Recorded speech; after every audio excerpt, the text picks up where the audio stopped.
Hundreds of girls from Russia, all models. The scout used to scout for Trump, but he doesn't work for him anymore. He's coming with 12 girls and would like to meet you. Or how about this one? I will send you a picture of this Burmese girl. Very pretty. I will bring her to the U.S. Yeah, probably not on an H-1B. Look, these emails are explicit, and they were written post-Epstein's conviction in 2008. And even then, these girls felt so invincible that they didn't even think to try and hide any of it. No mafia, ticket thing. No, the donuts are in the container. No, even ixnay on the Earl's Day. But suddenly, the right is all, it is impenetrable. What language be this? So let's go back and remember how this whole dance started. Let me take you back to 2016, when another batch of emails, and MAGA had no trouble busting out the Dakota rings for those emails. The Pizzagate conspiracy began with the Clinton WikiLeaks. The conspiracy theory quickly spread to Reddit and YouTube, feeding fake online news stories alleging a Clinton campaign child sex ring. Well, a child sex, that's an incredibly serious charge. Seeing how the right doesn't like to jump to conclusions on emails, I assume that these emails were pretty concise and clear about the extent of what would be a horrific crime. The original source of all this? A leaked email to John Podesta, Hillary Clinton's campaign chief. It was from his brother, and it said simply, would love to get a pizza.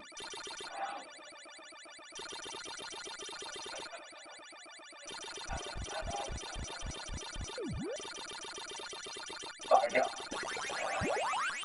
Could it be any clearer that John Podesta and his brother are running a family-owned child sex ring? What else would love to get a pizza ring? That was the famous Pizzagate conspiracy. When people were so obsessed with finding evidence of sex trafficking, they built a whole code book and applied it to those emails. What they found were numerous references to pizza, a term Urban Dictionary says is slang for child pornography. So somehow they concluded that Podesta and company were speaking in code.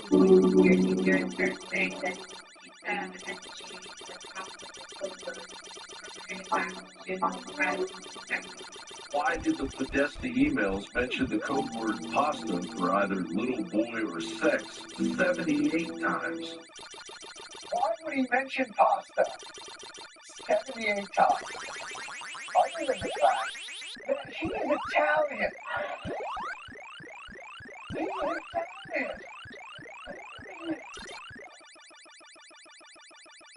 He is Italian.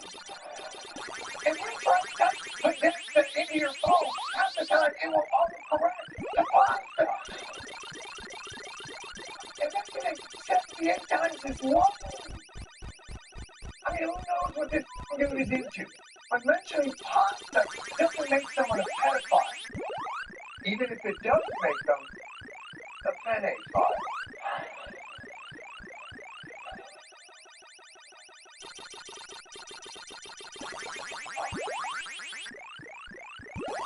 I'm comedian and daily show host John Stewart. Sometimes it's a challenge for a comedy show to discuss sex trafficking networks. So you have to find the jokes wherever you can. Generally, that does include pasta puns, even if they do make me feel a little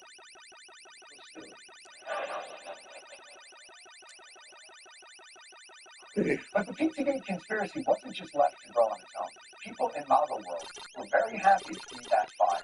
This is tied into Podesta with thousands of emails. There are little kids going in and out of the factory. Like 1 or 2 And this is a boss. That's the Podesta, the molester. You and I. A lot of this stuff these guys have been talking about comes out to be true. Pizzagate, as it's called, is a rabbit hole that is horrifying to go down. Yeah, I think if people thought anytime someone mentioned pizza, they were talking about having sex with kids, yeah, that would actually be terrifying, because it's the most popular food in the country. But you know what this shit does? It trivializes and tries to politicize what is an actual, real problem in this country and this world.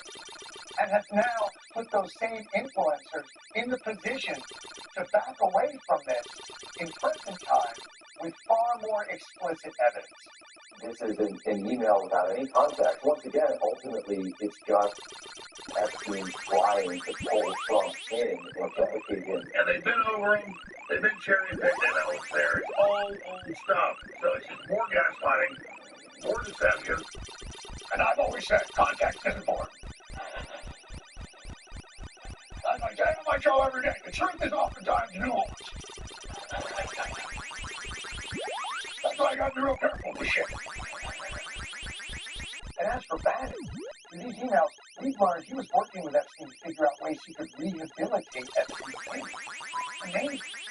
With these Podesta emails, it was the Enigma machine, decoding everything. But these Epstein emails now are a New York Times crossword puzzle from a Monday. You can figure this shit out in ink. And the only guy that I have to give props to is Alan Richards. Not for moral integrity, but this dude's been on Epstein's team from the get-go, and he's sticking with it. He pleaded guilty to one count of having sex for money with a 17 year and 10-month-old person. That's not pedophile. Yeah. Little rule of thumb for everyone out there. If you ever find yourself counting anyone's age in months, chances are the person you're describing is still a child. But maybe the most shocking thing, I cannot stress this enough, convicted sex trafficker, is the extent of his social network. We mentioned some of the emails between Epstein and writer Michael Wolff. Epstein emailed he received a gift from Saudi Crown Prince Mohammed bin Salman. Contacts include liberal academic Noam Chomsky, Ehud Barak, and Larry Summers, and Deepak Chopra, Sunyi Prem, Woody Allen's wife, Landon Thomas of the New York Times, the former Prince Andrew, Ken Starr, Peter Thiel. Look at the names in these emails. It's Democrats, Republicans, Silicon Valley billionaires, spiritual thought leaders. You have an Israeli prime minister and the crown prince of Saudi Arabia. My God, the range. What it tells you is that a certain stratosphere, any different in class, race, and religion. We're left and right, Jew, Arab, and Christian, ultra rich, and oh my God, is that a rocket rich? Find common ground and show us that we can live in peaceful coexistence. It would be almost beautiful. If not for the sex trafficking part. Oh my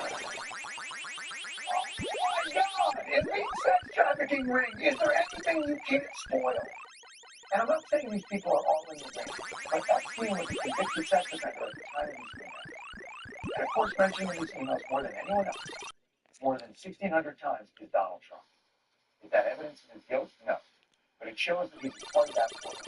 And certainly the circumstantial evidence points to his understanding of what was occurring. But if there are more of you out there that need definitive proof, perhaps this will. It's wrong, isn't it? but it feels so right. And it's a deal? Yes, we eat our pizza the wrong way. Crust first. Introducing stuffed crust pizza from Pizza Hut. We've learned a lot in the last week about the monsters that Jeffrey Epstein surrounded himself with. But let's not forget, he also surrounded himself with total losers. Harvard professor and former Treasury Secretary under Bill Clinton, Larry Summers. On Monday night, Summers said he is stepping back from public commitments after messages between him and Epstein were released where he asked the sex offender for advice about pursuing a young woman he described as his mentee. And Epstein described himself as Summers' wingman. Really, I can't believe this guy needed help getting laid. But why are you asking Jeffrey Epstein to be your wingman? You were the president of Harvard, Larry Summers. Just ask Harvard to do a study on how to make you cool. And by the way, Larry Summers is married, but he's all over these emails asking Epstein about girls like he just got his first cue. On March 16, 2019, Summers wrote, "We talked on phone. I said, 'What are you up to?' He said, 'I'm busy.' I said, 'Awfully coy you are.' Tone was not a good feeling." Home was not a good feeling. Awfully coy you are. Here's the tip on girls. They don't like guys who talk like Yoda. And if you're wondering, when did Larry Summers stop emailing Jeffrey Epstein about women? The answer is up until he couldn't. In June of 2019, Summers asked Epstein about the chances of getting, quote, horizontal with a woman. Epstein responded that Summers needed to play the long game. Epstein was arrested soon after.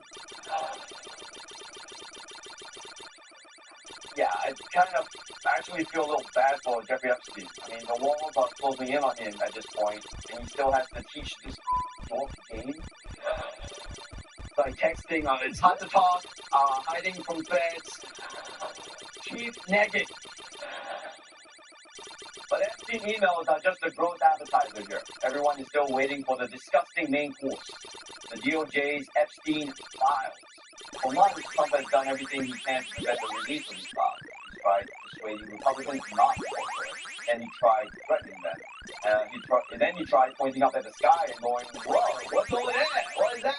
But nobody looked except for Tommy Tuberville, who is actually still looking. But when it became clear that the House was going to ignore Trump and vote to release the Epstein files anyway, Trump backtracked and said, "Oh, yeah, do that. That's also what I want." Which is why today the vote passed unanimously.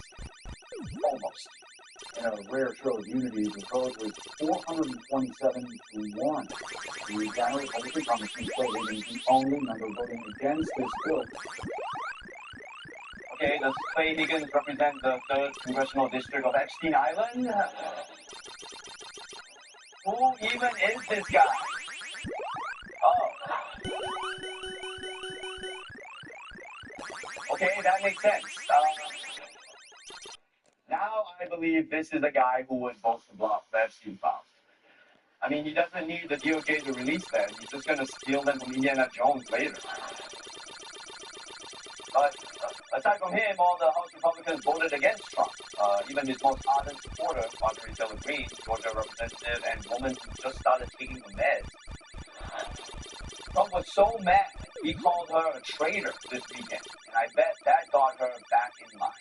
I was called a traitor by a man that I fought for 6 years for.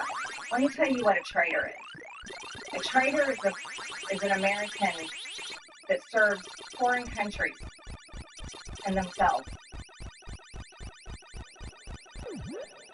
Okay, what the is happening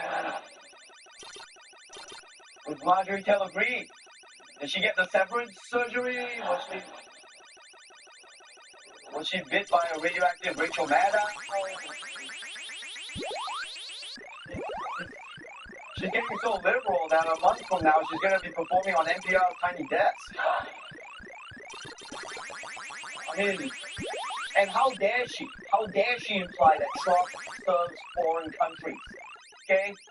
The president is out here every day thinking of America first. President Trump rolled out the red carpet for Saudi Crown Prince Mohammed bin Salman. Okay, look. Sometimes America first means Saudi Arabia first. But so what? You rolled out a red carpet for MBS. It's not like Trump is endorsing everything he's done. Your Royal Highness, the U.S. intelligence concluded that you orchestrated the brutal murder of a journalist. You're mentioning somebody that was extremely controversial. A lot of people didn't like that gentleman that you're talking about. Whether you like him or didn't like him, things happened, but he knew nothing about it, and we can leave it at that. You don't have to embarrass our guest by asking a question like that. Yeah, hey, shut up. A little etiquette, please. This man is a guest in our country. Why are you asking him about the journalist he bones off? It's like no one has manners anymore. Trump is dealing with a lot of shit right now. Okay, he lost the Epstein vote. They're being mean to his best friend. One more reasonable question, and he's gonna lose. There's 1 week for Congress to release the Epstein files. Why not just do it now? It's not the question that I mind, it's your attitude. I think you're a terrible reporter. It's the way you ask these questions. You start off with a man who's highly respected, asking him a horrible, insubordinate, and just a terrible question. And you could even ask that same exact question nicely. You're all psyched up. Somebody psyched you over at ABC, you're going to psych it. You're a terrible person and a terrible reporter. Well, I hope you guys are happy. Would they have killed you to ask MBS about the murder nicely? Just a little, excuse me, Crown Prince, will you be so kind as to stop murdering my colleagues? Pretty please. Please. And as for releasing Epstein files, Donald Trump's position has been very clear. Kind of. I just want to be super clear on your position. Do you want to see that pass the Senate? Would you sign that bill if it gets to your desk? Sure I would. Let the Senate look at it, let anybody look at it. But don't talk about it too much because honestly, I don't want to take it away from us. It's really a Democrat problem. It's a Democrat problem. So you don't want to talk about it to help them? That's nice. Yesterday was a big day at the White House because Donald Trump got to have a play date with Mohammed bin Salman, the Crown Prince of Saudi Arabia, and all-around great guy who definitely doesn't hold a grudge, and I, Ronnie Chang, have no problems with. And the two of them couldn't keep Trump's hand off each other. If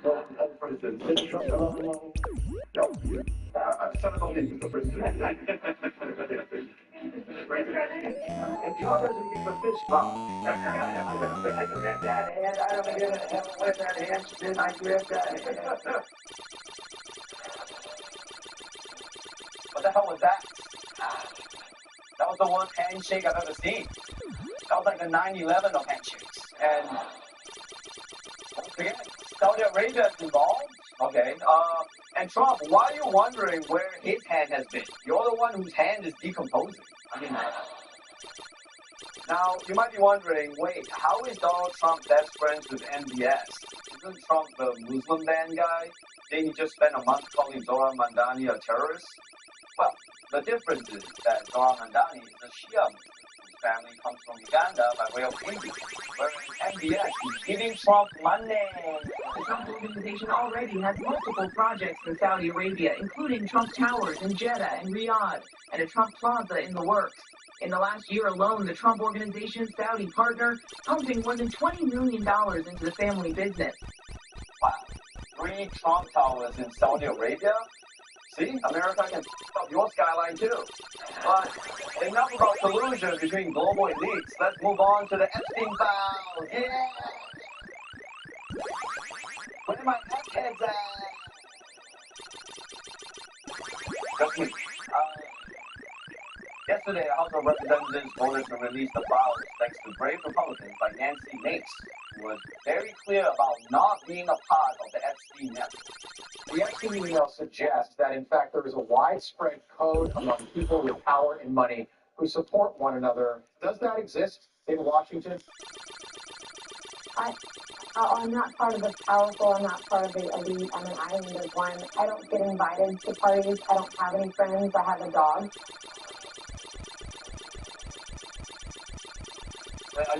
Are you fishing for an invite to the sex party? Like, why did you make not being a part of a pedophile ring sound so sad? Like, there's a middle ground between Epstein Island and friendless loser. Like, what's the middle path? I mean, she doesn't go to parties, she doesn't have friends, she does have a dog. What are you talking about? But after giving birth to the dog, like, where's 50 When did that happen? First time I was there. But thanks to these What are you talking about? the House voted to release the Epstein files, and I just cannot believe this is going to happen. Trump has been trying to stop us from seeing these files for months now. I mean, they must have some plan to drag this thing out. Councilman Mike Johnson says he expects the Senate to amend the bill, which will then send it back. I don't understand what I'm just. Of course. Don't worry about it. That's the plan. Yeah, it's obvious. They're going to let it pass the House because they know it will go to the Senate, a.k.a. where the legislation the senators going to die. I don't understand what the question got to do with me getting my hair done. I don't get it. Like, just you could have just said, no, I don't want to do your hair. That's it. I just said I didn't want to meet her. It's all right. It's not about. It's not about, because I said that already. It's like it's not about questions about things that already happened or didn't happen. That's not about. That's not important now. and What is important now? To you. She does my hair. That's what our relationship has mostly been based on. My hair. Me needing my hair done. What family is you do? The Epstein Files Transparency Act by something that's called unanimous consent. And I wonder why you meaning the didn't Senate call me that whole accepts the time. House You told me version of the bill as written. Wait, you can do that? I didn't call you that whole time. Okay. You didn't call me that whole time. You text me once. Well, then why don't you do All right. that every bill? I mean, does it only work on bills with Epstein's name? In that case, you might need to pass the Jeffrey Epstein Universal Healthcare Epstein Act featuring Well, now it makes sense why you said that it doesn't matter what happened in the past. It makes sense because it doesn't matter what happened in the past. I said that because it's like a waste of energy. It's like, what's the point? Because you got a whole relationship with her. There's no way. And your family obviously knows. Yeah, I got through the house and that's how why you haven't told me around your family. You're right. I haven't taken you around my family. You went to Didi's event by yourself, right? Yes, I did. You went to Charlotte with her. That's why I didn't. But you said I didn't take you because of her. So it doesn't. Is Trump really going to release the Epstein files? He's not going to burn them or hide them or put them on So barricades. now it makes sense why you said what you said. I can't believe this. Look, there's just no way that this man is going to release the Epstein files that he is in. I mean, he must have a plan to get out of this. We should note the legislation as it stands clearly says, quote, the Attorney General may withhold or redact personally identifiable information of victims or victims' personal and medical files and any material that would jeopardize an active investigation or national security. Yeah, there we go. See, that's how they're going to keep these files secret. National security. America's go-to justification. Stops us from bringing shampoo on a plane. It puts terrorists on bananas. And so they can prevent you from seeing if the president is a pedophile. And by the time Pam Bondi is done with these files, they'll be more censored than the airplane version of Anora. Now, I'm not saying we'll never see the Epstein files. I'm not saying we will. All I'm saying is we need to find other clues that the president inappropriately touches people. Last night, Trump signed the Epstein File Transparency Act into law. It's the first step towards proving that there's no connection between him and Jeffrey Epstein. Unfortunately, he signed the bill like this.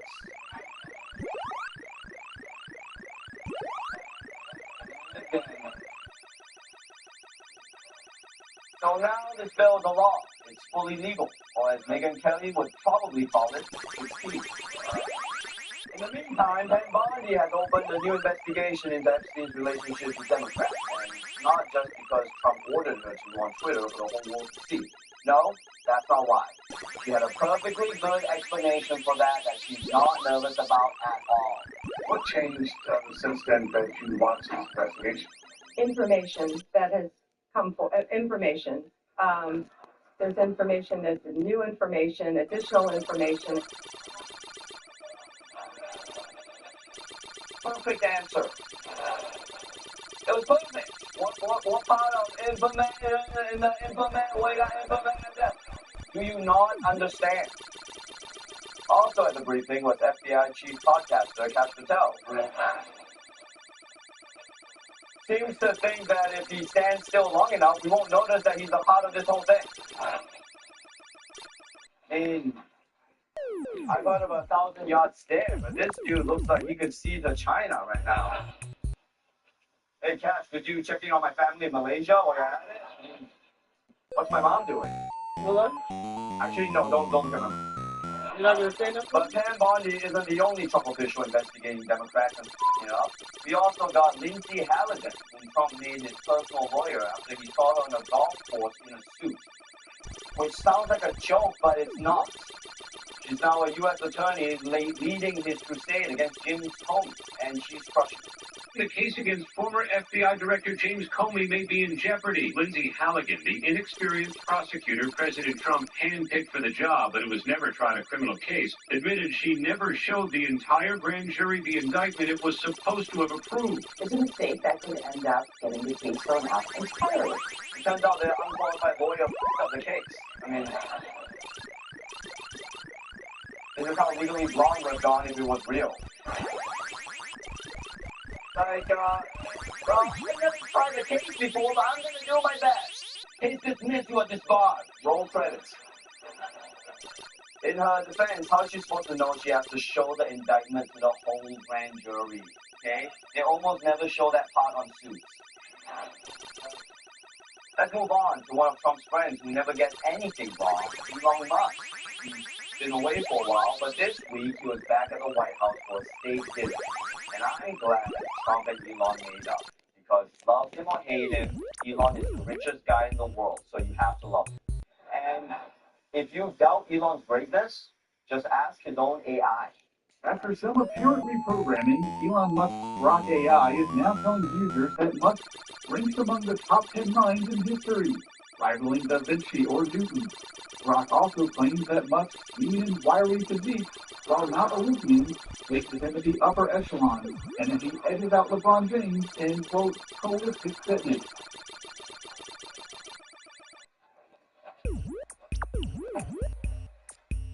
That's right.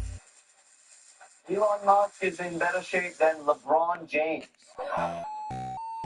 And that shape is tropical. I mean, AI is everywhere. When it came time this week to speak the truth about AI warfare, Trump said the obvious choice in the White House to do. First Lady Melania Trump offering a warning about the impacts of AI on the battlefield. Melania Trump. What is the First Lady doing talking about AI and warfare? I mean, she should be doing normal First Lady things like calling kids fat or calling kids drug use or calling kids stupid. But, okay, let's see what she has to say about this. AI will alter war more profoundly than any technology in nuclear weapons. The shift from soldiers to machines is already underway. Autonomous helicopters, swarming drones, and recon aircraft are here now. Fighters, less jets, and autonomous bombers are on the way. Happy Thanksgiving. Thank you.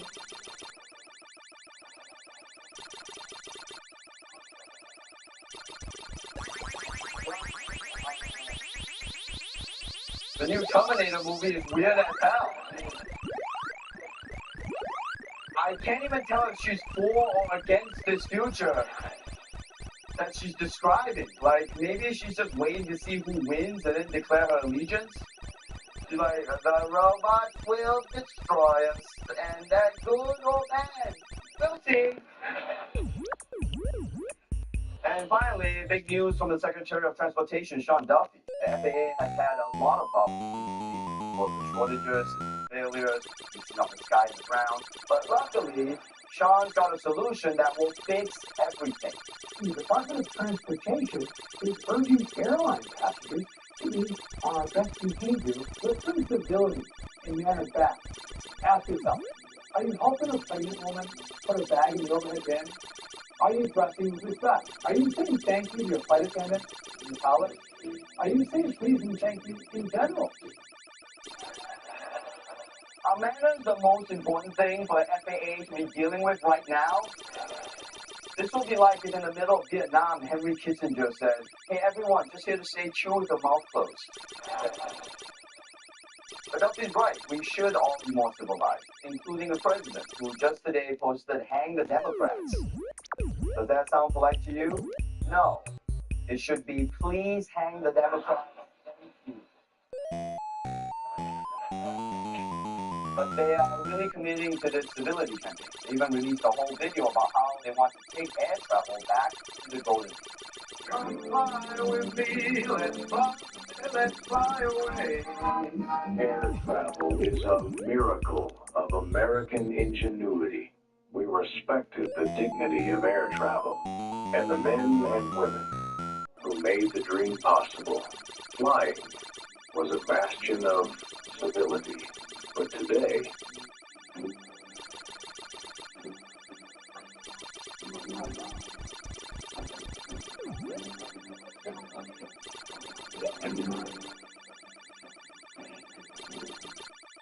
yeah, get him! Come on! mean, it's nice to see Americans being physically active. I know flying isn't as classy as it was in the 1950s, but at least with these passengers, 9/11 is not going to happen again. All right? Because no way a bunch of terrorists can defeat 4 angry Karens in their pajamas. They're going to be like, I got a box cutter too, bitch.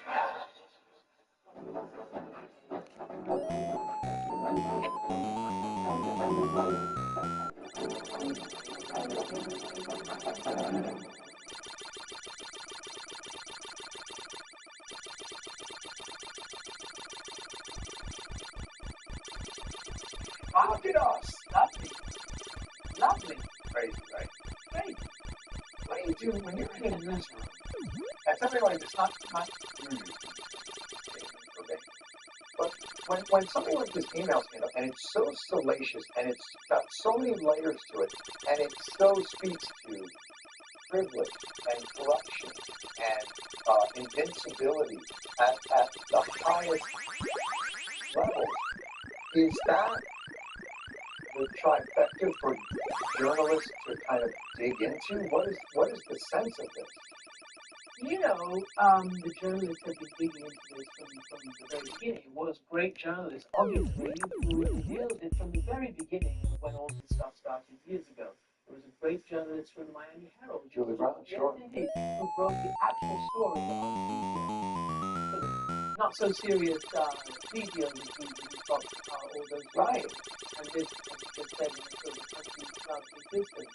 I just think that these are the stories that we have to cover. That, yes, they touch people high, low, all over the place, but nonetheless, we can't shy away from it. This is the responsibility of journalism to, without fear or favor, without, being one side or the other, to just go for the truth and to follow, as they say, follow the money. But in this case, follow. Right. Do you think the current media setup is capable of that? Yes. And I think the current media setup is doing it. Really? It's not an accident that a lot of the reveals that you're talking about come from FOIA requests, freedom of information, come from CNN broke some of it a week ago. I think it was part of a group of journalists who broke some of it a week ago. And I do believe that journalists are absolutely able to get to the bottom of this and any story. That's what investigative journalists are trained to do, to find is there there? Right. And tell me about the separation. Here's my concern. You mentioned Julie Brown in my hand. Very clearly, the money in this business is moving away from not just international on-the-ground reporting, but local reporting. For people like that, journalists that are in the weeds, but, the work that she did, will there be journalists to do that when the money is being funneled into much more weaponized media, much noisier media, media conglomeration? That pains me. Right. The weaponization of the media, the weaponization of speech, the weaponization of journalism, and as you say, the shifting of resources away from this kind of journalism and towards something that's just not as expensive to cover. It takes resources to cover and to conduct serious investigation. Yeah. Not just money, but people. People who are going to be asked with not having to wait for news or standing always stand up outside, wherever. Actually going and doing what they do, pounding the streets, using the street level, all those cliches are real. And I think that is something that we have to all really keep in mind, that no matter what it is, whether it's the foreign stories that I cover overseas, whether it's investigation or here or wherever, these are the bread and butter of real journalism. It is still happening, but you're right, the resources are very, very stretched. And the other thing you mentioned is the corporatization, conglomeration, and it doesn't always improve the quality of journalism. We have more information now. Yes. Than I think we probably had in the entirety of human existence, but we have less insight. And that's understanding. Right. And that's knowledge. More information, that's knowledge. Right. So I always say, and I would say that, wouldn't I, that people really do have to, and I would say it, have to be very careful where they choose their media. Yeah, I'm over there. Look, you just I did. my audience. Sorry. Did you just tell me a pipe?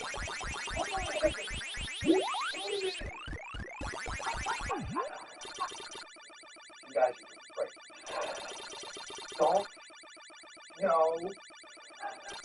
Did I say what I said? Probably. Yeah, probably. Just find your news from trusted and credible organizations, right? Right. Don't go down the rabbit hole. But how do you do that when the algorithm has such gravitational pull? It's a pain in the neck. It's really hard. Right. And it's a struggle.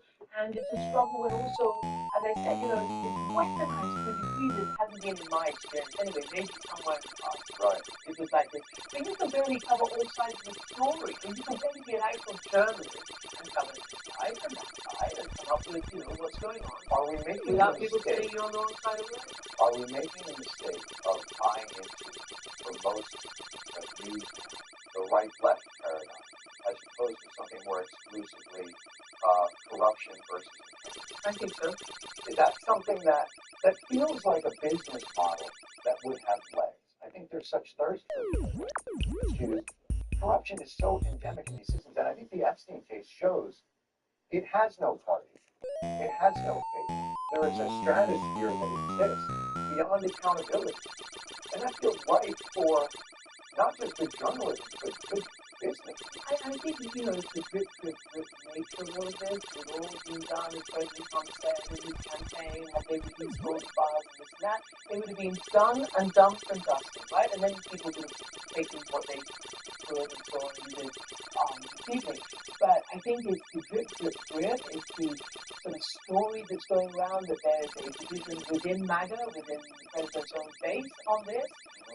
And so it's a story that keeps feeding itself because it's just still out there. And I think you can't ask journalists not to cover this stuff because it's really important. I mean, not just here. No, it's corruption.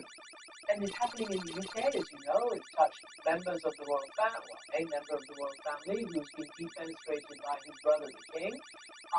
You know, the prince. Wait, what did the king do to him? I think it's called that Braveheart. Literally. It's defenestrated. Maybe he's like, I don't think about what's shocking to me is the length of time before accountability, and even then, with Prince Andrew being the avatar of all of this, but there's clearly layers beneath it, his punishment is you are no longer a prince. Like, in what world is this sex trafficking ring?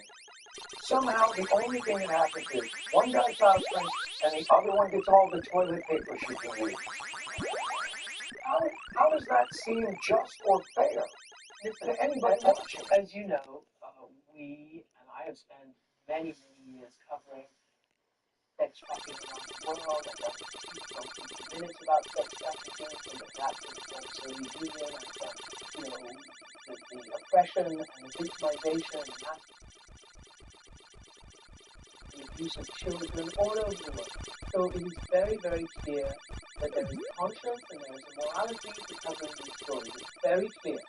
And that victims, as always, must be heard, must be listened to, and there should be, you know, justice clearly. So we don't know, I don't know how this is all going to transpire, but you hear, certainly regarding the UK case, that certain politicians in the United States have suggested that testimony requires etc. So I think that justice is being pursued on this and other issues.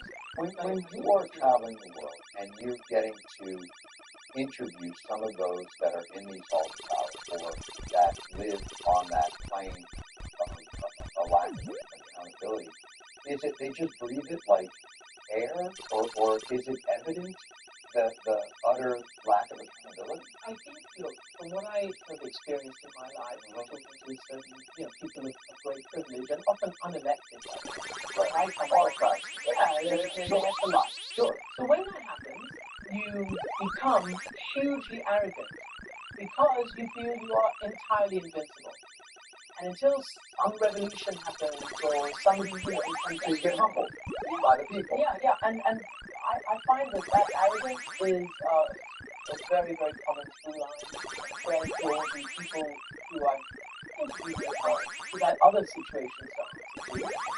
The arrogance, the belief that no, there's not one law, there is several laws. One for the rich and famous, one for the powerful, one then they're yours. So it's me being added That's to why your I list. think Be like, in our country, Who said that? but in our Is what I'm country, against? I think that's why It's nobody said that. It's like you're just making stuff up. I think Okay, Teresa. I'm sorry. Oh. That's not what's going on. what do you think of, You brought her around you your know, family.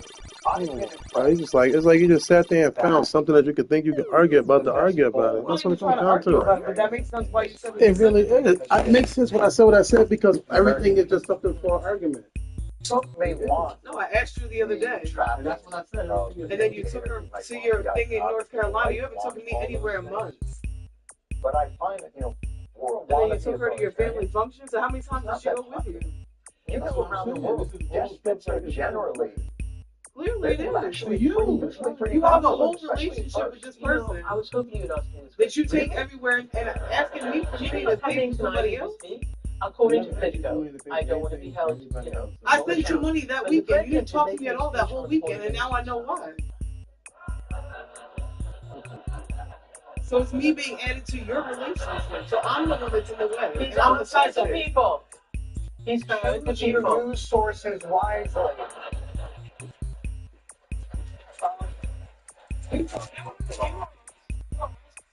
This is answering the people. The people spoke at the election, That's right. and the president.